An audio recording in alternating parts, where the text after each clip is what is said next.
Hello everyone. I'm happy to introduce Ilya Ostrovsky. Ilya is a senior scientist at the Israel Oceanographic and Limnological Research, Lake Kinneret Limnological Laboratory. Ilya completed his PhD in Zoological Institute of Russian Academy of Sciences at Leningrad, USSR in hydrobiology. Ilya was awarded by numerous very prestigious prizes like Future Ocean 3 times. And the major research interests are coupling of physical, biological and sedimentological processes, formation of spatial heterogeneity in aquatic ecosystems, hydroacoustic quantification of methane emission and fish populations. Please.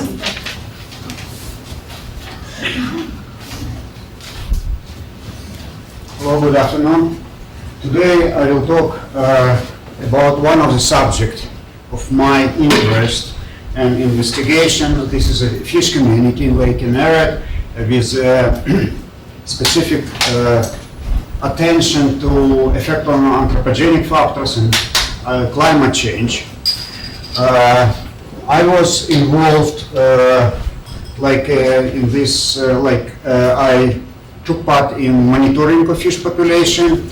We measure fish, study fish like ecology and also hydroacoustic study of fish population.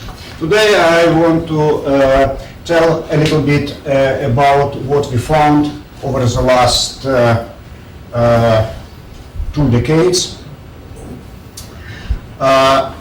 Global climate change may have direct and indirect effect. Direct effect due to changes of forcing factors, such as it can be temperature, precipitation. Indirect effect are caused by anthropogenic manipulation. This can be modification of hydrological regime in the watershed, increased water withdrawal during droughts, intentional or unintentional introduction of alien species. In many cases, anthropogenic and climatic processes reinforce each other, and such that it's quite difficult to distinguish between and separate their effects.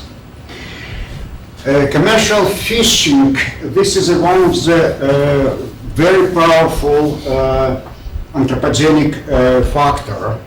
And we know for the global ocean many examples when overfishing strongly affect on fish population everywhere. In Lake Kinneret, this is one of the typical example when we can see very strong effect of increase of commercial fishing pressure on fish population. We can see that something changes over a century. This is the way how fish were caught at the 100 years ago, and this is we have pure seine. Nets become much better and thinner and larger. Every fisherman can have fish finder. Boat engine are very strong. Fishermen can go, and very often they know what fish can be caught where. So very, very big changes occurs. This is just show what kind of fish we have, dominant fish we can have in Lake Kinneret. This is a cyprine fish, this is lavnoon, different kind of kind of barbels, silver carp, introduced fish, a common carp, it was introduced and escaped from fish ponds. We have different kind of cichlids. This kind nearly disappears. This is very tasty tilapia mushed, one of the best fish in the lake. And this is a stocked fish. This is a granulate buri. We have catfish in Lake Kinneret. So quite a lot of fish, 19 species, and 8 of them are alien species. Very big changes happened in Lake Kinneret in fish. This is specifically I'm talking about landing of fish. This you can see what changes is structure of fish landed. This was fishery of bleak or lavnoon, and this is Galil, and in percentage.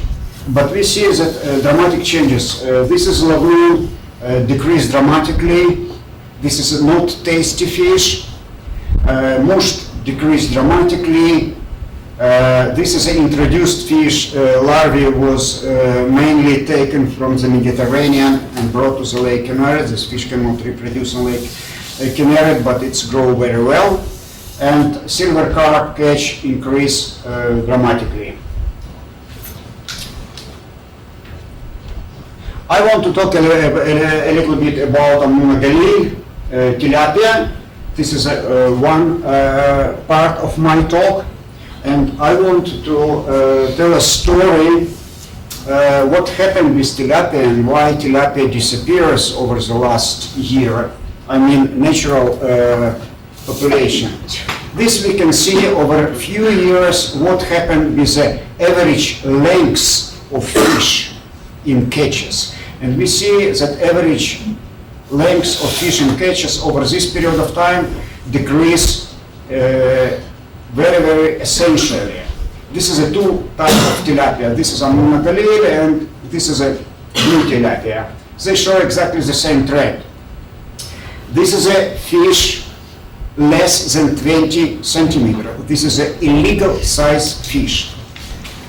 Proportion of this fish in catches increased from 44% in 97 to nearly 80% and more. This is an illegal sized fish, which means that fishermen start to catch a lot of small fish, and this they start to use, it's not enough fish. This is a very good sign for overfishing, and we can see that they start to use smaller nets and put a lot of efforts to catch fish. Fish mortality, which was calculated based on population structure and age structure of fish, we see a very big increase in fish mortality. Most of the fish mortality, this is a fishing mortality, which is fishing due to fishing pressure. Effect of water level fluctuation.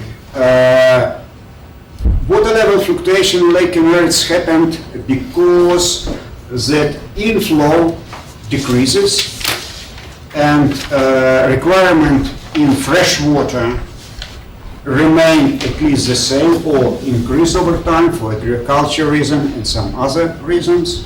So, and we can see a gradual change in average water level, and suddenly in one floody year it was rapid rise of level, and after it continued decline. So this is we can see that this average curve shows that average withdrawal of water much stronger than inflow. What happened here? Lowering water level. This is there are in shallow zone a lot of stones where tilapia quite close to the stones and make some nests where they reproduced, and when water level go down, let's say 3, 4, 5 meters below level, these stones became not available in the water, they drought, and there is not actually protected area. So fishermen afraid to go to this area to put their nets. Now they can go very easily. I show some pictures about this. So exposure large fish to fishermen. increase in fishing pressure and decrease in reproduction capacity, and as a result fishery collapse. We can see that water level go down,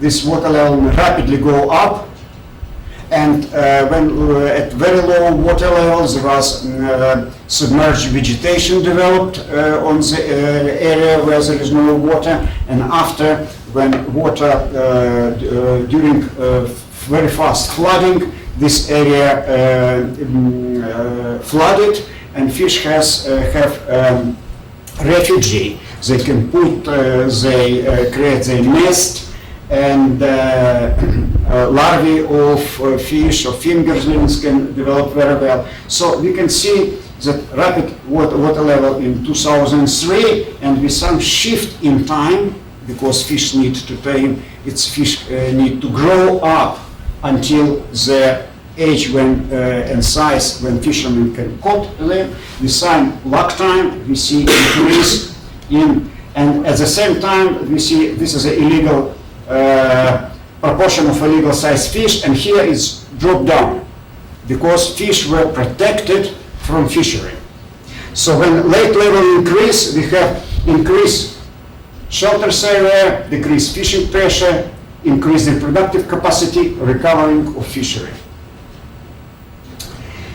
I want to stress here, if fish are harvested at the average size that is smaller than that which would produce the maximum yield per recruit, this is growing overfishing.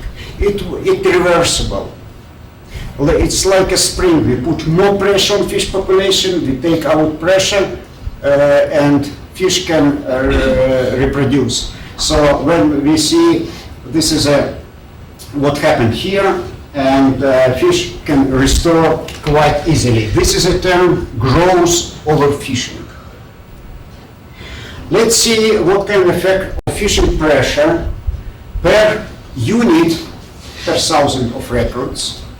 And we can see that average weight of fish, this is a relative fishery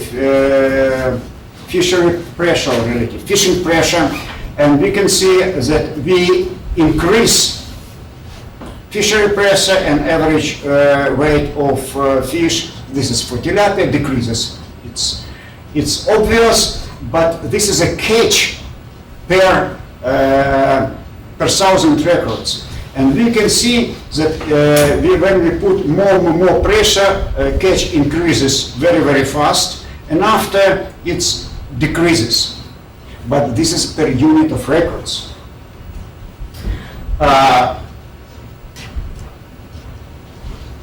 It's very interesting what happened, and why catch decreases. If you can see that per unit of records, it should not very dramatic changes when we increase fishery pressure. There is not dramatic changes in landing. So, but here we have dramatic changes. Why catches drop? Here we combine our observation with the results of mathematical model, because not everything can be measured, and we need to make sort of population analysis and modeling of biomass, because what we can measure, we can measure catch, we can measure population structure, not population structure, we actually can measure structure of fish that caught. So what we can see, fishing mortality increased 2 times, standing stock of fish declined 5 times, proportion of matured fish, because fish reach maturity at certain age, declines 3 times, and as a result, biomass of matured fish, and this is a proportion to reproduction capacity, because number of eggs that fish produce in proportion to their weight of body. Large fish produce in third degree. Large fish produce much more eggs. So this is actually biomass of matured fish. Say how many eggs they. This is a proportional to reproductive capacity. It declined 15 times. There is actually no parents, no eggs to put.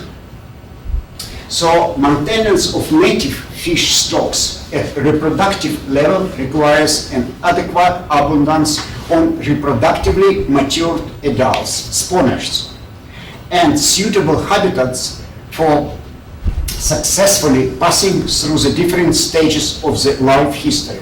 Overfishing results in lowering the number of reproductively capable individuals below a critical level, leading to decrease in reproductive capacity of population and collapse of its standing stock. This is called recruitment overfishing. Not growth overfishing, but recruitment overfishing. This already not work like a spring. We destroy parents. We can decrease pressure and the number of fish will not increase, and we can see what happened here. This is just illustration what happened at low water level at the same site. This is when water level is low, it's fishermen can go and catch fish very easily. When lake level go up, develop of some vegetation, during flooding there are some protective area. Fish can put the eggs, the larvae can develop, a lot of food here, paraphyton, invertebrates, etc., etc., etc. So this is the annual catch of tilapia and water level. And we can see here, we can see a correlation between catch and water level until these years. It's negative correlation. We see increased water level and the negative correlation between tilapia, annual catch, and annual mean water level observed until here. So it's high water level. We have low catch because there is some kind of shift. So here reproductive capacity was not damaged. Here, after let's say 1000 after 1999 decrease in reproductive capacity. This is a recruitment overfishing, and catch start to covariate with water level until the virtual disappearance of tilapia in catches during this year. Stocking, a lot of money and a lot of effort was put to stock fish.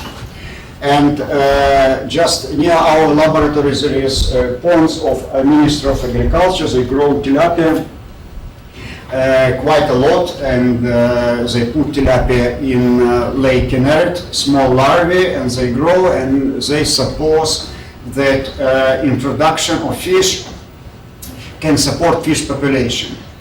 And this is just an example, stocking of different, this is a musht, this is a buri, and this is a kasif, silver carp. So a lot of larvae put per year in Lake Kinneret. What effect of stocking? This is an example of stocking kasif. What's interesting? Yellow. Here there is a very good correlation between stocking and catch with a shift, time shift approximately 3 years. 3 years required for kasif to grow to commercial size and fishermen can caught it.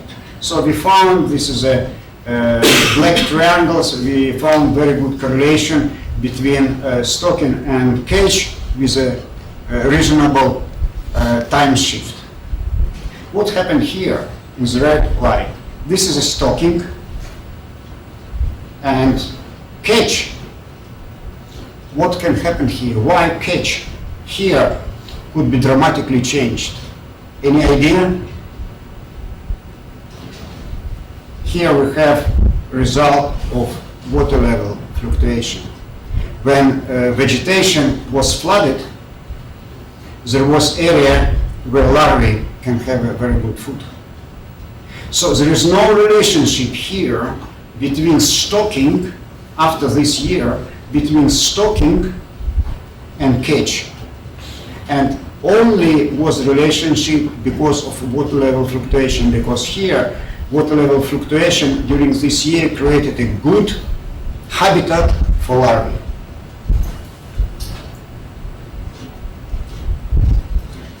This is a stocking of tilapia. Generally, we didn't find any good correlation between stocking of tilapia and catch or landing of tilapia with a respective shift, approximately 1.5 to 2 years shift required. But it's quite interesting that over some period of time we found even negative correlation between fish stocking and tilapia with the respective time shift. Why? Because this was period of time affected by water level fluctuation. And Ministry of Agriculture tried to compensate.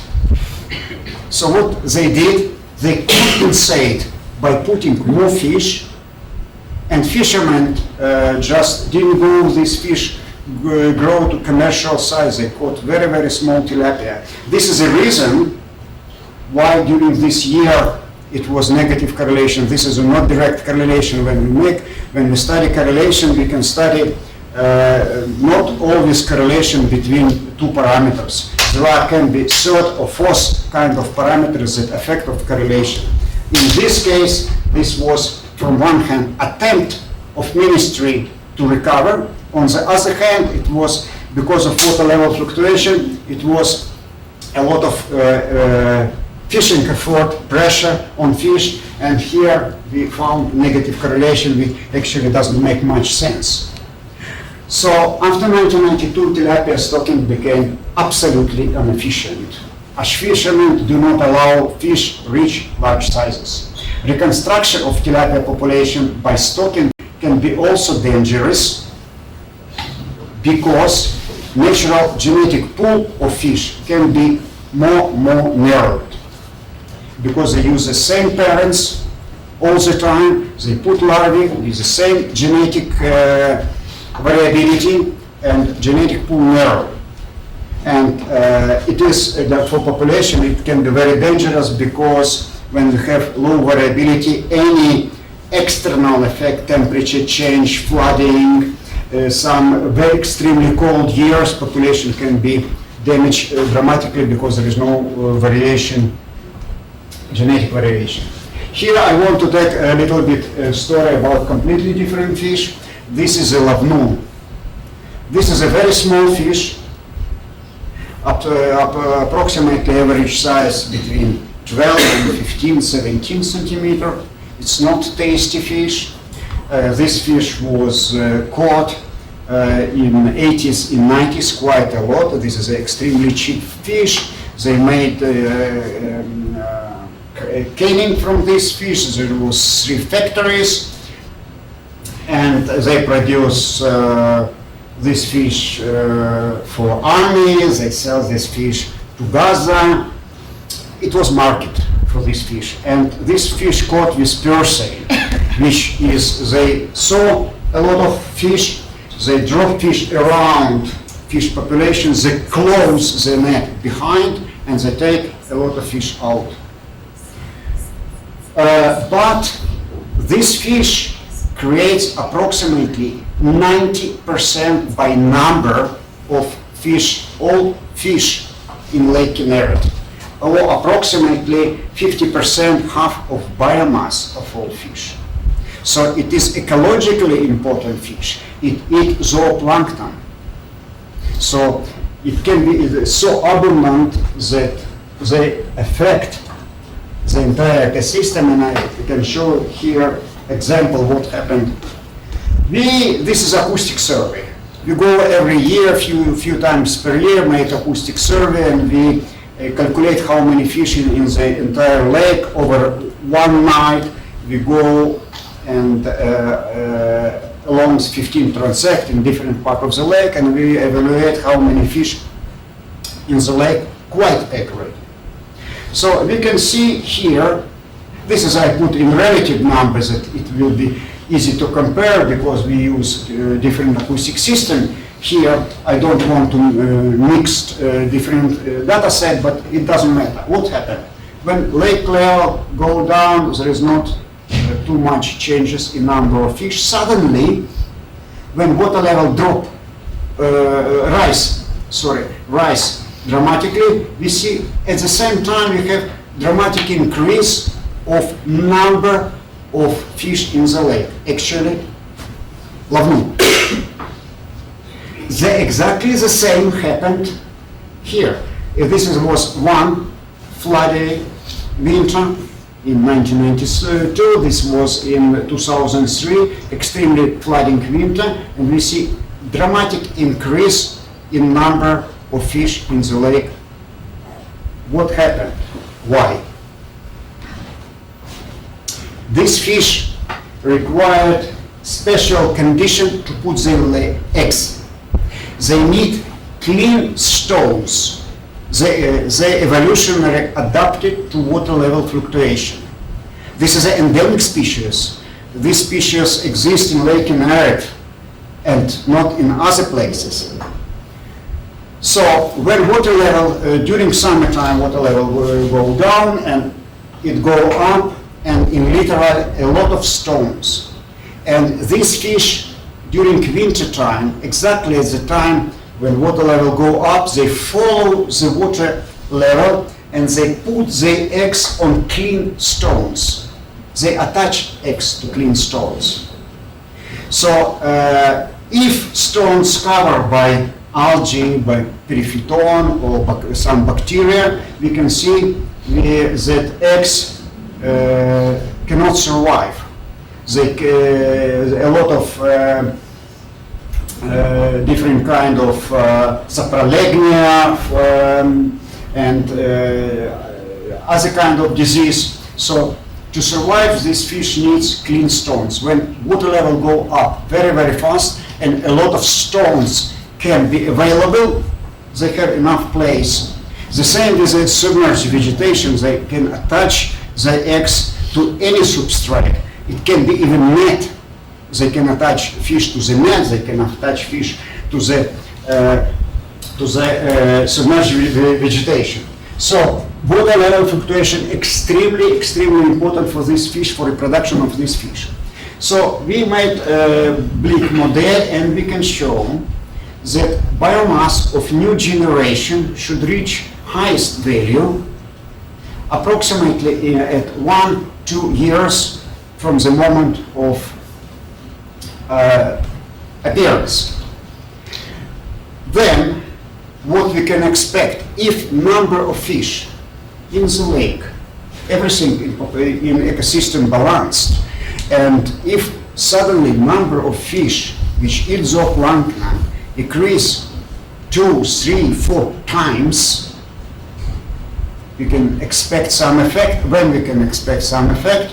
Approximately 1.5-2 years after appearance, when these fish have maximum biomass, maximum production, and they require a lot of food.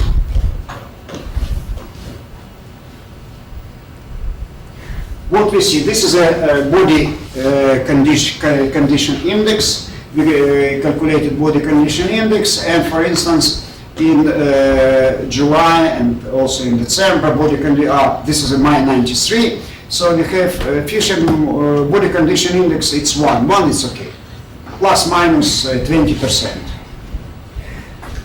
But, and we have quite a lot of large proportion of large fish in the lake. This is a lavnu. In 1994, we see very strange situation. In 95 also. Fish, matured fish, after spawning, this is a June, this is after spawning, have terrible body condition. It was skin and bones. The fish was extremely, they have no actually meat. They cannot survive. Why? Because after reproduction, they need a lot of food to recover themselves. So, and this fish appears in extremely bad body condition. And we can see, we have, this fish cannot survive, and we can see huge mortality of this fish here. And population after 3 years come back to normal body condition.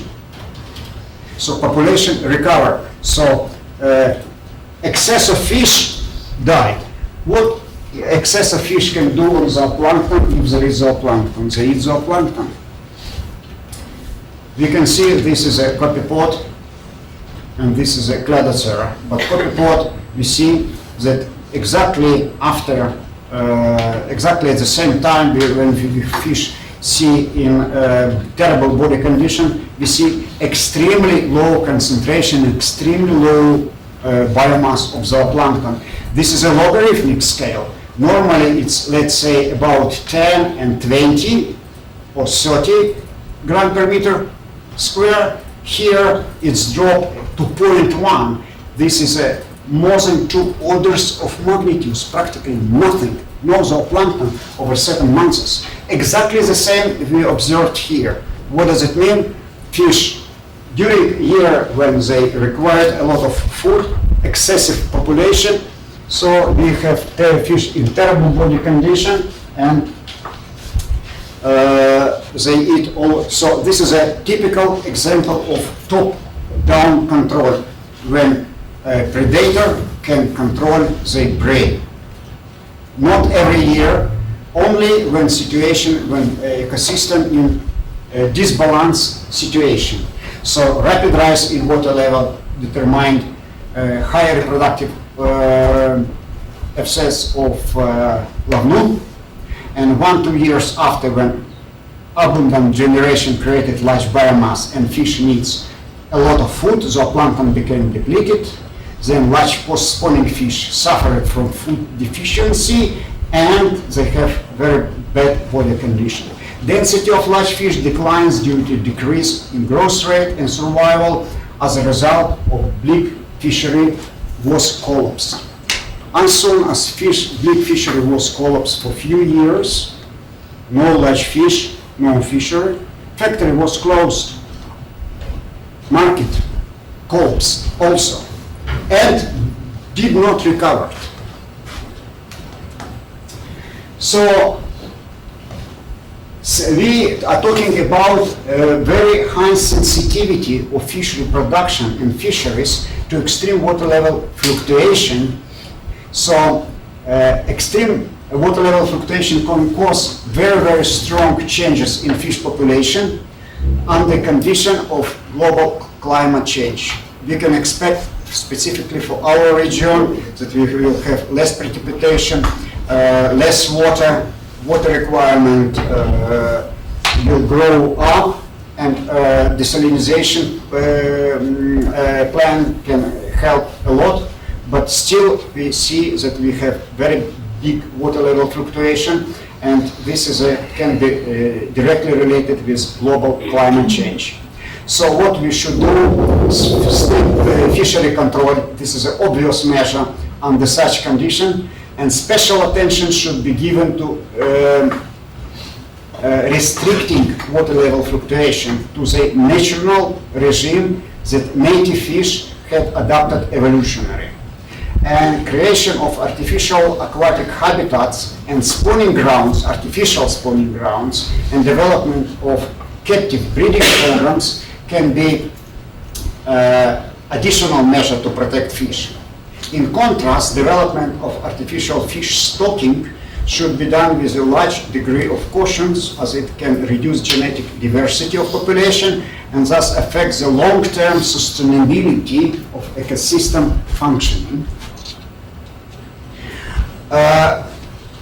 We have in Lake Kinneret over last years introduction of more than 20 alien fish species. This is a Australian crayfish. This we have now snail tiara, which replace another snail, native snail, Melanoides tuberculata and Melanopsis praemosa. We observed blindness in tilapia, and we can suspect, we are not sure yet, but we can suspect, because in fish with this disease, they can be normal body condition, but their eyes became white and they can fall. Absolutely, they can be completely blind. And you know that trematode that can populate the eyes, the snails, we are not sure if these snails, but probably yes, can be intermediate host for this trematoda in Lake Kinneret. This, by the way, these snails, this is aquarium. So one of the possible way how the snails come in the Lake Kinneret, a few years ago, somebody could bring from aquaria the snails and just put in the lake, and unintentional in the introduction. Suddenly it was one of the frightening things. They found this fish which is very similar to piranha. This is a quite close relative of piranha. Suddenly in Lake Kinneret was found common paco, which belonged to the Brazil. It was 2007, so somebody put this fish in the lake. Illegal to bring in Israel tilapia, but in 2012 some piranha were brought in Israel, and what caught, fortunately, it's not yet in Lake Kinneret. You can swim quietly. I had a telephone call, and somebody talked me. They found my name. It looked like it's a Russian family, and they found that they can speak with me. And they told me, we caught now in one of the ponds near the Tel Aviv hybrid between fish and crocodile. I say, please send me a photo. I give my email. They send me photo and video, this kind of fish. This is an alligator jar. This fish also illegal, but they grow in aquaria. With this kind of fish, it was relatively small. When they reach quite large size, and it can reach this kind of size. So, and they cannot keep at home anymore, where they can put their fish not on the pond, they will not, because children play, they will not eat this fish. Of course they can put some outside. People don't understand what they're doing. There is no education. Fishermen. There is poisoning of fish in Lake Kinneret, and it's happened time to time that why poisoning, they drop some very strong pesticide in the water. Fish die, go up, and the fishermen can collect this fish and sell. It was cases when people were affected by this fish and go to hospital, and this happened in Lake Kinneret. And it is extremely difficult to deal with this, because even if poison found in the specific boat of fisherman, he can talk, okay, somebody put me this poison in my boat. It should be very, very difficult to catch person when they put poison in the water. But we know many examples then this kind of fishery. So I want to summarize something.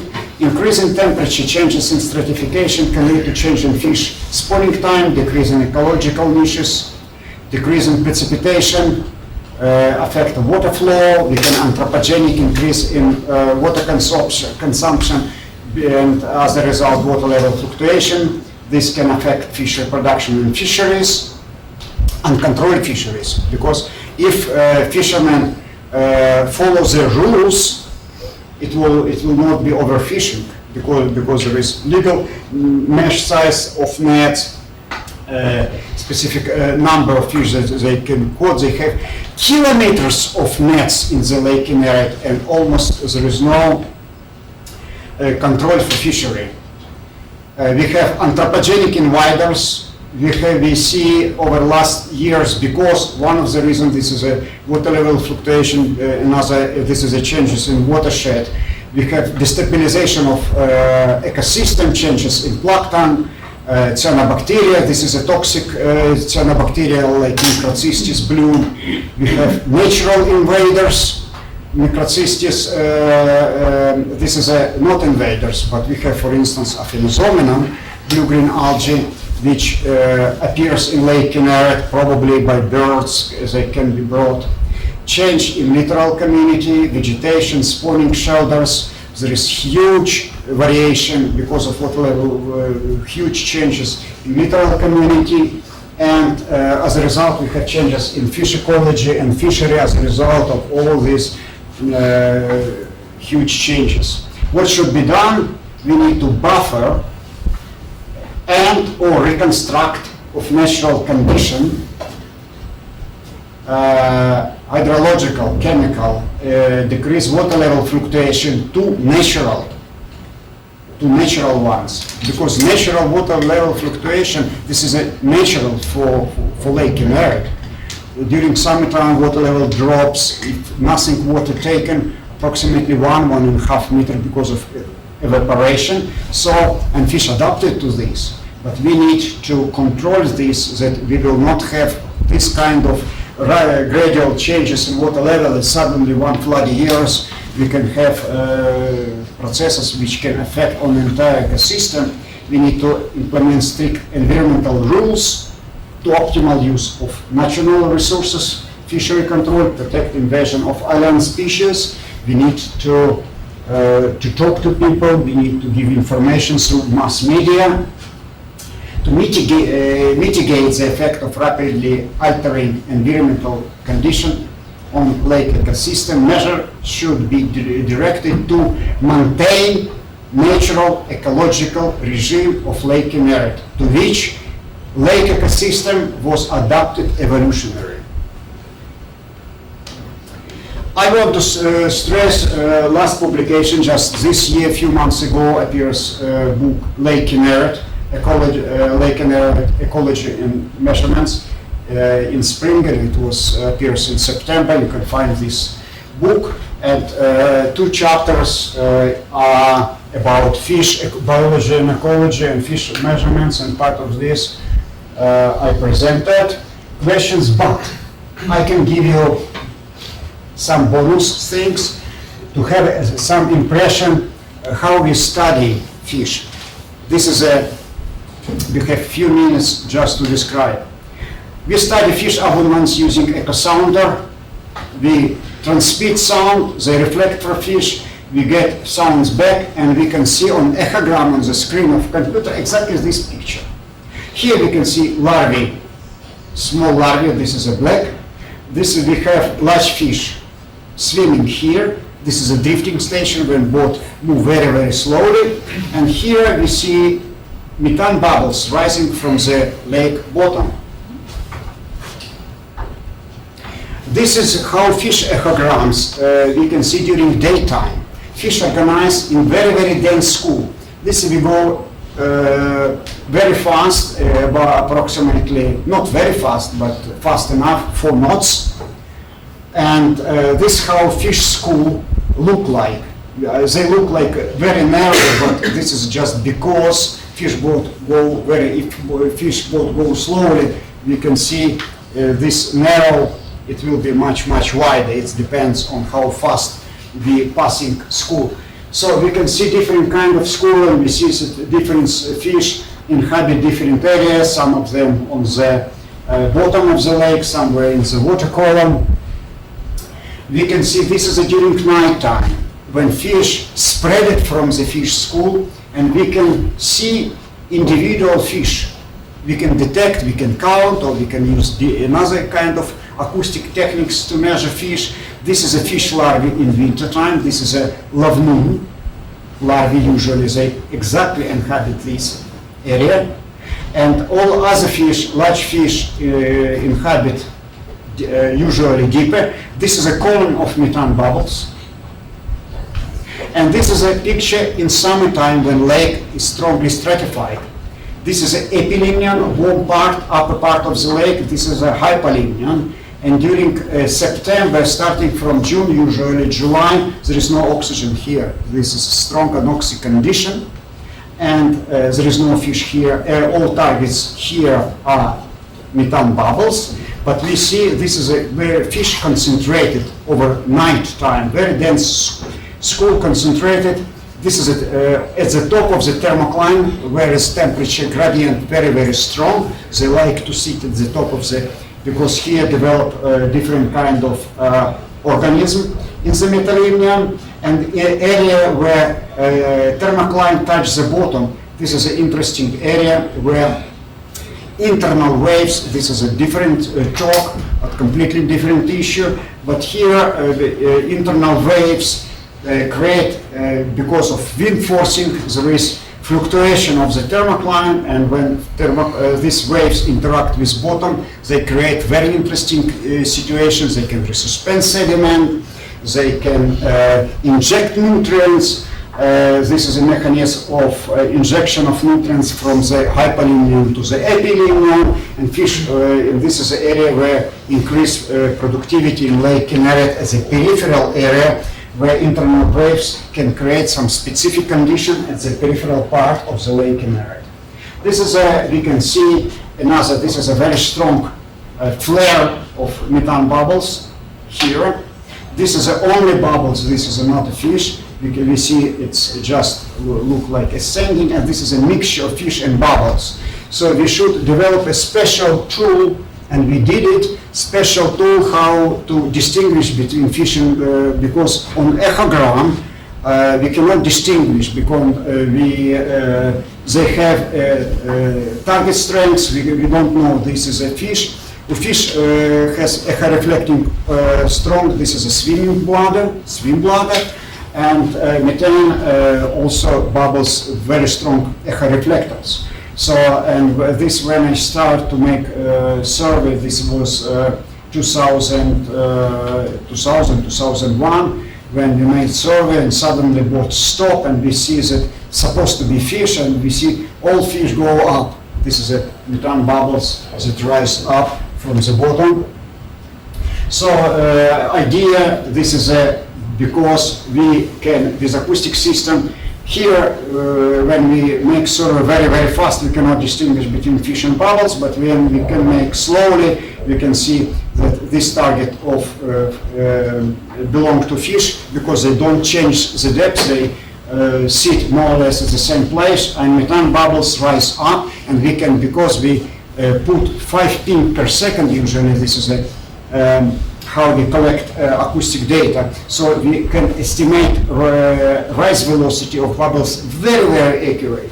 And this is approximately between 20 and 25 centimeters per second. So, and we developed some instrument how to distinguish between fish and bubbles mathematically and acoustically. And this is just example how we make our acoustic survey along different transect.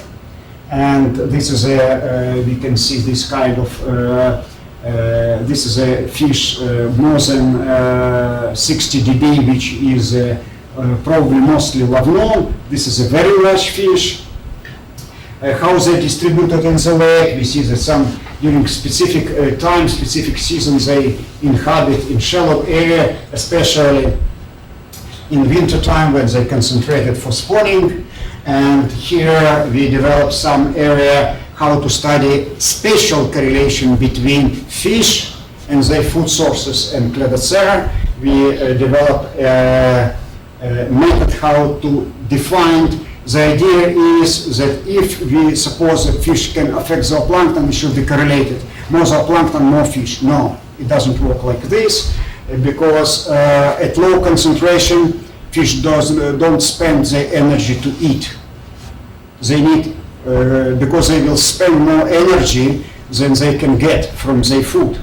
So there is some threshold when, and we found area very interesting when we have, this is how we can do, but area where we can have is at the same time positive and negative correlation, and this is a correlation one with a negative correlation with high zooplankton biomass. We can find more than 1 milligram per liter, so which means that fish can affect on zooplankton at this concentration, and here fish doesn't feed, they just follow concentration. So this is a different mechanism how they fish, how they look for food, etc., etc. This is a winter and summer distribution size. This is acoustic size of fish, and we can see appearance of larvae here in this area. This is a very, very small targets, and for large targets we see that large fish move to the shallow part of the lake, and because we study with acoustics pelagic part, central parts of the lake, we cannot find these fish because they move to the shallow part of the lake. But in summertime we can have almost no larvae, but we have large fish go back from the beaches to the center of the lake, and we can observe and count how many fish in the lake. This is the idea how we can calculate fish biomass. And here just illustration that if this is a fish number and this is a calculated biomass, very small fish have very small biomass because they are very, very tiny. A lot of small fish doesn't give a big biomass, but they can give a lot of number. But when we calculate biomass, we see that this number of fish intermediate size, they acoustic size, they contribute to biomass very, very high. And sometimes people are asking, we are asking how many fish in the lake.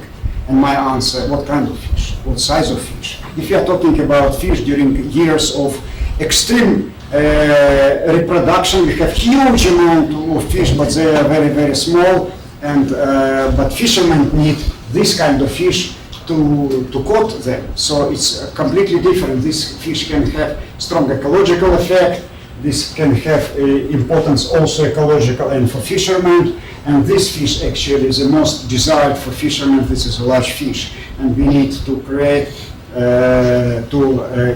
a system and restrictions that this fish was as much as possible. But this level is very, very small because fishermen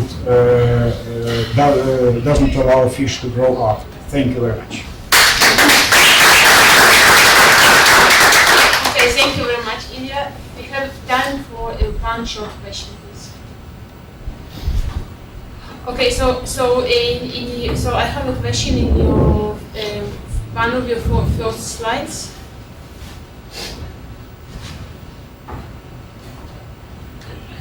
Okay. Where you have several kinds of the fishes and their dynamics. Yeah. Okay. So I didn't understand the why there is such a different dynamics in these kinds. This was average for different period of time. This is not dynamics. This is a structure of catches. No, I mean the right ones. Is this for plates? This was a period when Lavnon fishery collapsed because of, I explained you, it was rapid changes in water level and large fish decreased, so it was collapse of, this reflects, this is a catches which reflect how many fish are caught. And because it was a lot of small and large fish were not survived, polyps fishery of this, because they don't like Yeah, to caught small fish. Okay. Here, this is a tilapia, and I explained that it was very strong correlation between tilapia and water level fluctuation. Here, buoy, we have more or less constant over this period of time stocking of buoy, and catch directly depends on stocking. This fish cannot reproduce in the lake. So number of fish which can be caught depends directly on stocking, and there are two dominant species of buoy that stock. And but this is a separate, and silver carp, they have very, very good survival when during the time of flooding. So here we have collops and silver carp when a lot of the area was covered with vegetation. Larvae of silver carp, this introduced fish, it cannot reproduce. But I show the picture when number of catch of this fish with a delay approximately 3 years correlate with water level fluctuation after certain years. So when a lot of good substrate for larvae or fingerlings of silver carp appears, this is a good area where this larvae can feed. This fish very, very sensitive when they are young to the feeding condition, and literally it was full of food during flooding, after the flooding. So survival of larvae, it is very, very dramatically increased, despite that number of larvae were introduced the same. So we are talking about survival. Okay. Okay, thank you very much, Ilya. You're welcome.